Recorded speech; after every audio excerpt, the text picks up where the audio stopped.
വയനാട്ടിൽ നിന്ന് ജോഷില നമ്മളോടൊപ്പം ചേരുകയാണ് മഴയുടെ വിവരങ്ങൾ പങ്കുവയ്ക്കാനായി. നോക്കാം വയനാട്ടിലെ മഴ എന്താണ്, അവിടുത്തെ സാഹചര്യം എന്താണ്. Joshila, good morning. എങ്ങനെയാണ് വയനാട്ടിൽ മഴ പെയ്യുന്നത്? പ്രത്യേകിച്ചും മലയോര മേഖലകളിലൊക്കെ സാഹചര്യം എന്താണ്?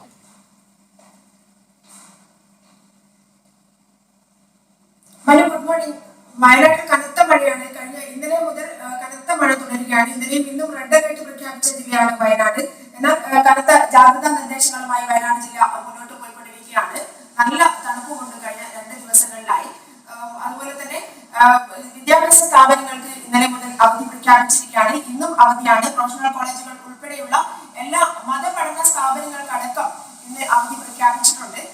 കനത്ത മഴ തുടരുന്ന സാഹചര്യത്തിൽ കുളങ്ങളിലേക്ക്, അതുപോലെ തന്നെ വെള്ളക്കെട്ടുകളിലുള്ള സ്ഥലങ്ങളിലേക്ക്, നദീതീരങ്ങളിലേക്ക് ആളുകൾ പോകരുത്, കുട്ടികളെ അയക്കരുത് എന്നുള്ള നിർദ്ദേശങ്ങളടക്കം ജില്ലാ കളക്ടർ നൽകിയിട്ടുണ്ട്. അതുപോലെ തന്നെ NDRF സംഘം ജില്ലയിൽ നേരത്തെ തന്നെ നിലയുറപ്പിച്ചിട്ടുണ്ട്. എല്ലാ തരത്തിലുള്ള ജാഗ്രതാ നിർദ്ദേശങ്ങളും അതുപോലെ തന്നെ സുശക്തമായ സുരക്ഷാ സംവിധാനങ്ങളും ഒരുക്കിക്കൊണ്ടാണ് വയനാട് ജില്ല മുന്നോട്ട് പോയിക്കൊണ്ടിരിക്കുന്നത്. ഇന്നലെ രാത്രി കനത്ത കാറ്റും മഴയും ഉണ്ടായിരുന്നു.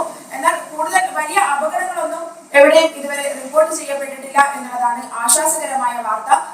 വാഹനങ്ങളിലും അതുപോലെ ഇടയ്ക്ക് വാഹന ഗതാഗത തടസ്സം ഉണ്ടാകുന്നു എന്നുള്ളതല്ലാതെ മറ്റ് അപകടങ്ങളൊന്നും തന്നെ റിപ്പോർട്ട് ചെയ്യപ്പെട്ടിട്ടില്ല. ഇന്നലെ ബത്തേരിയിൽ ചില സ്ഥലങ്ങളിൽ മരം മുറിഞ്ഞ് വീണിട്ടുണ്ടായ ചില പ്രശ്നങ്ങളുണ്ടായിരുന്നു. മറ്റൊരു സ്ഥലത്തും വലിയ പ്രശ്നങ്ങളൊന്നും ഉണ്ടായിട്ടില്ല എന്നുള്ളതാണ് ആശ്വാസകരമായി റിപ്പോർട്ട് ചെയ്യാറുള്ളത്. ശരി, ജോഷില വയനാട്ടിൽ നിന്ന് സംസാരിച്ചത്. മഴ പെയ്യുന്നുണ്ട്, പക്ഷേ ആശങ്കപ്പെടുത്തുന്ന ഒരു സാഹചര്യം നിലവിലില്ല എന്നാണ് ഇപ്പോൾ നമുക്ക് മനസ്സിലാക്കാൻ കഴിയുന്നത്.